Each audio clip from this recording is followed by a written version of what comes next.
Hi hello ಕನ್ನಡಿಗರೇ, ನಾನು ನಿಮ್ಮ Abhishek Shetty YouTube ಚಾನಲ್ಗೆ ಸ್ವಾಗತ ಸುಸ್ವಾಗತ. ಇವತ್ತು ನಾನು ಯಾವ ವಿಷಯದ ಬಗ್ಗೆ ಮಾತಾಡೋಕ್ಕೆ ಹೋಗ್ತಾ ಇದ್ದೀನಿ ಅಂತ ಆಲ್ರೆಡಿ ತಮ್ಮನ್ನೆಲ್ಲ ನೋಡ್ಕೊಂಡು ಬಂದಿರ್ತೀರ. ಆದರೂ ಇನ್ನೊಂದ್ಸಲ ಹೇಳ್ತೀನಿ. ನಾನು ಇವತ್ತು ಮಾತಾಡೋಕ್ಕೆ ಹೋಗ್ತಾ ಇರೋದು ಶಿಟ್ಸು ನಾಯಿಗಳ ಬಗ್ಗೆ. ಈಗ ಸುಮಾರು ಜನ ಎಲ್ಲ ಕಡೆ ನೋಡಿರ್ತೀರ, ಫೋಟೋಸ್ ಎಲ್ಲ ತೆಗೆಸ್ಕೊಂಡಿರ್ತೀರ, ಮತ್ತು ನೋಡಿಕೊಂಡು ತಗೊಳ್ಳೋಕ್ಕೂ ಪ್ಲ್ಯಾನ್ ಮಾಡಿರ್ತೀರ. ಓಕೆ, ಅದು ತಗೊಳ್ಳೋಕ್ಕಿಂತ ಮುಂಚೆ ಅದ್ರ ಬಗ್ಗೆ ಒಂದು ಸ್ವಲ್ಪ ತಿಳುವಳಿಕೆ ಇರಲಿ, ಅದ್ರ ಬಗ್ಗೆ ಒಂದು ಸ್ವಲ್ಪ ತಿಳ್ಕೊಂಡು ತೊಗೊಂಡ್ರೆ ಒಂದು ಸ್ವಲ್ಪ ಚೆನ್ನಾಗಿರುತ್ತೆ ಅಂತಷ್ಟೇ. ವೀಡಿಯೋನ ಕಂಪ್ಲೀಟಾಗಿ ನೋಡಿ. ಯಾರು ನನ್ನ ಚಾನಲ್ನ ಸಬ್ಸ್ಕ್ರೈಬ್ ಮಾಡಿಲ್ಲ ಅಂತಂದರೆ ಸಬ್ಸ್ಕ್ರೈಬ್ ಮಾಡಿ, ಬೆಲ್ ಒತ್ತಿ, ಲೈಕ್ ಶೇರ್ ಎಲ್ಲ ಮಾಡ್ತೀನಿ. ಒಂದು ಹೊಸ ಚಾನಲ್, ನಾನೊಬ್ಬ ಹೊಸ ಹುಡುಗ, ಸಪೋರ್ಟ್ ಮಾಡಿ. ಈಗ ನಾವು ಶಿಟ್ಸು ಬಗ್ಗೆ ಮಾತಾಡೋಕೆ ಹೋಗೋಣ. ಏನಂತಂದರೆ, ಈಗ ಶಿಟ್ಸು ಬ್ರೀಡು ಸ್ಟಾರ್ಟ್ ಆಗಿದ್ದು ಚೈನಾ ದೇಶದಿಂದ. ಸುಮಾರು ಹಳೆಯ ಟೈಮಿಂದ ಚೈನಾ ದೇಶದಿಂದ ಸ್ಟಾರ್ಟ್ ಆಗಿದೆ. ಇದಕ್ಕೆ ಚೈನಾದಲ್ಲಿ ಇನ್ನೊಂದು ಹೆಸರಿದೆ, ಚೈನೀಸ್ ಲಯನ್ ಡಾಗ್ ಅಂತ ಅಲ್ಲಿ ಕರೀತಾರೆ. ಮತ್ತು ಈ ಬ್ರೀಡಲ್ಲಿ ಇದು ಶಿಟ್ಸು ಹೈಟ್ ಬಂದ್ಬಿಟ್ಟು ಅಪ್ರಾಕ್ಸಿಮೇಟ್ ಒಂದು 11 ಇಂಚ್ ತನಕ ಬರುತ್ತೆ. ಹತ್ತತ್ರ 1 ಅಡಿ 1 ಫೀಟ್ ತನಕ ಇರುತ್ತೆ. ಆಮೇಲೆ ಈ ನಾಯಿ ವೆಯ್ಟ್ ನೋಡಿದ್ರೆ ಒಂದು 4 to 8 kg ತನಕ ಇರಬೇಕು. ಒಂದು 8 kg ಮೇಲೆ ಹೋಯ್ತು ಅಂದರೆ ಪ್ರಾಬಬ್ಲಿ ಫ್ಯೂಚರಲ್ಲಿ ಒಂದು ಹೆಲ್ತ್ ಇಶ್ಯೂಸ್ ಎಲ್ಲ ಬರೋ ಚಾನ್ಸಸ್ ಇರುತ್ತೆ. ಸೊ 4 to 8ವರೆಗೆ ಮೇಂಟೈನ್ ಮಾಡಿ. ಅಲ್ಲಿ ಮಧ್ಯದಲ್ಲಿ ಶಿಟ್ಸು ನಾಯಿ ಮೇಂಟೈನ್ ಆದರೆ ತುಂಬ ಒಳ್ಳೆಯದು. ಮತ್ತು ಇದ್ರ ಕಲರ್ ಕಲೆಕ್ಷನ್ಸಲ್ಲಿ ಬಂದರೆ ಸುಮಾರು ಒಂದು 12-13 ಥರ ಇದೆ ಕಲರ್ಸ್. ಬೇಕಂದರೆ ಈ ಸೈಡಲ್ಲಿ ಹಾಕಿರ್ತೀನಿ, ನೋಡ್ಕೊಳ್ಳಿ. ಒಂದು 12-13 ಥರ ಕಲರ್ಸ್ ಇದೆ. ಬಟ್ ಎಲ್ಲ ಓಕೆ, ಚೆನ್ನಾಗಿದೆ. ಇದ್ರ ಮೇಂಟೆನೆನ್ಸಿಗೆ ಬರೋಣ. ಮೇಂಟೆನೆನ್ಸಿಗೆ ಅಂತ ಬಂದರೆ, ಈಗ ಫಸ್ಟು ಇದ್ರ ಗ್ರೂಮಿಂಗ್, ಬಾತಿಂಗ್ ಬಗ್ಗೆ. ಈಗ ನೀವು ಔಟ್ಸೈಡ್ ಕರ್ಕೊಂಡು ಹೋಗ್ಬೋದು, ಕರ್ಕೊಂಡು ಹೋಗದೇ ಇರ್ಬೋದು, ಅದು ನಿಮ್ಮ ವಿಶ್.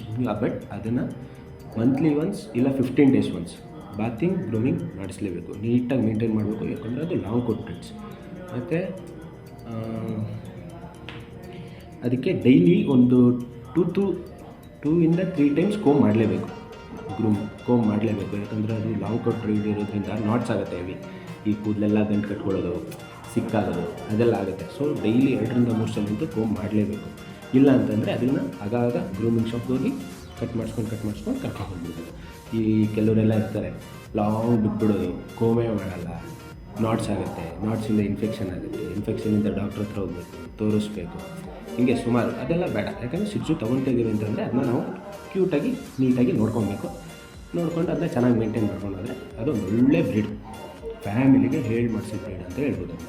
ಮತ್ತು ಡೈಲಿ ಕೋಮೆಲ್ಲ ಮಾಡಿಕೊಂಡು ಅದನ್ನೆಲ್ಲ ನೋಡಿಕೊಂಡ್ರೆ ಮತ್ತೆ ಇನ್ನು ಗ್ರೂಮಿಗೆ ಇನ್ನೊಂದು ಸ್ವಲ್ಪ ಬರುತ್ತೆ. ಈ ಕಣ್ಣು ಹತ್ರ ಕೂದಲು ತೆಗಿಸ್ಬೇಕು. ಈ ಫಾರಿನಲ್ಲೆಲ್ಲ ನೀವು ನೋಡಿರ್ತೀರ, ಅವರೆಲ್ಲ ಹೆವಿ ಮೇಂಟೈನ್ ಮಾಡ್ತಾರೆ. ಮನೇಲಿರೋರೇ ಮನೆಗೆ ಒಬ್ಬರನ್ನ ಕೆಲಸಕ್ಕೆ ಇಟ್ಬಿಟ್ಟಿರ್ತಾರೆ. ಅಲ್ಲಿ ಅಷ್ಟು ಚೆನ್ನಾಗಿ ಮೇಂಟೈನ್ ಮಾಡ್ತಾ ಇರ್ತಾರೆ, ನೀಟಾಗಿ ಡೈಲಿ ಗ್ರೂಮ್ ಮಾಡೋದಿರ್ಬೋದು. ಸೊ ಅವರೆಲ್ಲ ಲಾಂಗ್ ಇಟ್ಬಿಡ್ತಾರೆ. ನಮ್ಮ ಇಂಡಿಯಾದಲ್ಲಿ ನಾವು ನೋಡಿದಂಗೆ ಸ್ವಲ್ಪ ಕಮ್ಮಿ ಆ ಥರ ಎಲ್ಲ ಮೇಂಟೈನ್ ಮಾಡೋದು. ಸೊ ಕಣ್ಣತ್ರ ಯಾವಾಗಲೂ ಕ್ಲೀನ್ ಮಾಡ್ಕೊತಾ ಇರಬೇಕು, ಅಲ್ಲಿ ಹೇರೆಲ್ಲ ಕಟ್ ಮಾಡಿಸ್ತಾ ಇರಬೇಕು. ಮತ್ತು ಇಯರ್ ಇನ್ಫೆಕ್ಷನ್ನು ಬರುತ್ತೆ ಅದಕ್ಕೆ. ಈ ಇಯರ್ ಇನ್ಫೆಕ್ಷನ್ ಹೆವಿ ಬರ್ತಾಯಿದೆ ಅದಕ್ಕೆ. ಸೊ ಇಯರ್ ಹತ್ರನೂ ಕೂದಲೆಲ್ಲ ತೆಗೆಸಿ ನೀಟಾಗಿ ರೆಗ್ಯುಲರಾಗಿ ಕ್ಲೀನ್ ಮಾಡಿಸ್ಕೊತಾ ಇರಬೇಕು. ಮತ್ತು ಅದರ ಅಟ್ಯಾಚ್ಮೆಂಟಿಗೆ ಅಂತ ಬಂದರೆ ಹೆವಿ ಅಟ್ಯಾಚ್ ಆಗುತ್ತೆ. ಆದರೂ ಹೆವಿ ಅಂದರೆ ಹೆವಿ. ನೀವೇನಾದ್ರು ಜಲಸ್ಸು ಅಂತೂ ತುಂಬ ಇದೆ. ಈಗೇನಾದ್ರು ನೀವು ಅದನ್ನ ವಾಕಿಂಗ್ ಕರ್ಕೊಂಡು ಹೋಗ್ಬೇಕಾದ್ರೆ, ಇಲ್ಲ ಮನೇಲೇ ಇರ್ಬೇಕಾದ್ರೆ, ಬೇರೆ ಯಾವ್ದಾದ್ರು ನಾಯಿ ಬಗ್ಗೆ ಹೋಗಿ ಮಾತಾಡ್ಸಿದ್ರೆ ಅಂತ ಅಂದ್ಕೊಳ್ಳಿ, ಹೆವಿ ಉರ್ಕೊಳ್ಳೋದು, ತಡ್ಕೊಳಕ್ಕಾಗಲ್ಲ ಆ ರೇಂಜಿಗೆ. ಬಟ್ ಫ್ಯಾಮಿಲಿಗೆ ಮಾಡಿಸಿದ ಡಾಗ್ ಅದೇ. ಈಗ ಸಖತ್ ಕ್ಲೋಸ್ ಆಗುತ್ತೆ ಮನೇಲಿದ್ದವ್ರಿಗೆಲ್ಲ, ಹೆವಿ ಕ್ಲೋಸಾಗಿರುತ್ತೆ. ಮತ್ತು ಇನ್ನೊಂದೇನೆಂದರೆ ಹೆವಿ ಫುಡ್ಡಿ ಆ ಡಾಗ್. ಇವತ್ತಿಂದಿದ್ದು ಫುಡ್ನ ನಾಳೆಗೆ ಇಷ್ಟಪಡೋಲ್ಲ. ಎಲ್ಲ ನಾಯಿ ಅಲ್ಲ, ಒಂದು 100ರಲ್ಲಿ ಒಂದು 20-30% ಬಿಟ್ಟು ಇನ್ನು ಬಾಕಿ ಏನು 80-70% ಇದೆಯೋ ಆ ನಾಯಿಗಳು ಹಂಗೆ ಹೆವಿ ಫುಡ್. ಈಗ ಒಂದು ವಾರ ಒಂದೊಳ್ಳೆ ಪೆಡಿಗ್ರಿ ತಿಂದರೆ ನೆಕ್ಸ್ಟ್ ವಾರ ಬೇರೆ ಪೆಡಿಗ್ರಿ ಕೇಳ್ಬೋದು, ಇಲ್ಲ ಬೇರೆ ಗ್ರೇವಿ ಕೇಳ್ಬೋದು, ಇಲ್ಲ ಮೊಸರನ್ನ ಕೇಳ್ಬೋದು, ಆ ಥರ ಇರುತ್ತೆ. ಓಕೆ, ಇದಾಗಿತ್ತು ಇವತ್ತಿನ ವೀಡಿಯೋ. ಒಂದು ಸ್ವಲ್ಪ ಹೇಳಿದ್ದೀನಿ. ಇನ್ನೂ ಇದ್ರ ಬಗ್ಗೆ ಎಕ್ಸ್ಪ್ಲೇನ್ ಬೇಕು, ಅಥವಾ ಅದ್ರ ಬಗ್ಗೆ ಎಕ್ಸ್ಪ್ಲೇನ್ ಬೇಕು, ಅಥವಾ ಬೇರೆ ಟಾಕ್ಸ್ ಬಗ್ಗೆ ಬೇಕು ಅಂತ ಏನಾದ್ರು ಇದ್ದರೆ ದಯವಿಟ್ಟು ಕಮೆಂಟ್ ಮಾಡಿ. ನನ್ನ ಕೈಲಾಗಿದ್ದನ್ನ ನಾನು ಮಾಡೇ ಮಾಡ್ತೀನಿ.